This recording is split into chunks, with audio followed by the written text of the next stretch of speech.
সম্মানিত সুধী, আসসালামু আলাইকুম। আপনারা সকলেই দেখছেন আপনাদের পছন্দের ইউটিউব চ্যানেল ইকবাল হোমিও হল। আজকে আমরা আলোচনা করব শিশুদের খুবই কমন একটি রোগ, নিউমোনিয়া নিয়ে।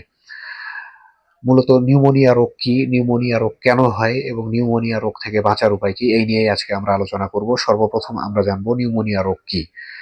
শিশুর ফুসফুসের ছোট ছোট বায়ুথলিগুলো যখন পুজ বা তরল পদার্থে পূর্ণ হয়ে যায় এবং শিশুর শ্বাস নিতে কষ্ট হয় এবং শরীরে অক্সিজেনের অভাব দেখা দেয়, তখন তাকে নিউমোনিয়া রোগ বলে।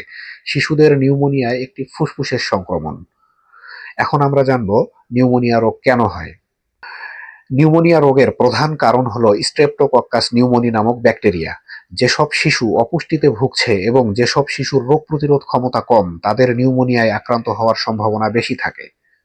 ঘরের ভেতরে রান্নার ধোঁয়া, বিড়ি সিগারেটের ধোঁয়া প্রবেশ করলে বা বাইরের অতিরিক্ত ধুলোবালি ফুসফুসকে দুর্বল করে দেয়, ফলে শিশুদের নিউমোনিয়া হতে পারে।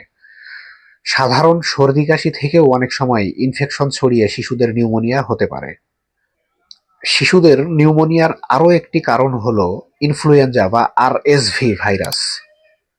এখন আমরা জানবো নিউমোনিয়া রোগ থেকে বাঁচার উপায় কি।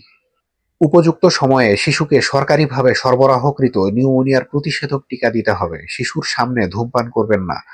রান্নার ধোঁয়া বা মশার কয়েলের ধোঁয়া থেকে শিশুকে দূরে রাখতে হবে। শীতকালে বা আবহাওয়া পরিবর্তনের সময় শিশুর বিশেষ যত্ন নিতে হবে যেন অতিরিক্ত ঠান্ডা না লাগে। শিশুর রোগ প্রতিরোধ ক্ষমতা বাড়ানোর জন্য জন্মের পর প্রথম 6 মাস শিশুকে শুধুমাত্র মায়ের বুকের দুধ খাওয়াতে হবে। নোংরা হাতে শিশুকে ধরা যাবে না। শিশুর চারপাশ পরিষ্কার পরিচ্ছন্ন রাখতে হবে।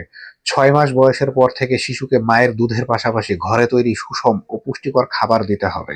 যদি দেখেন শিশু দ্রুত শ্বাস নিচ্ছে, বুকের নিচের অংশ দেবে যাচ্ছে, অতিরিক্ত জ্বর বা খেতে পারছে না, তাহলে দেরি না করে দ্রুত নিকটস্থ হাসপাতালে নিয়ে যেতে হবে।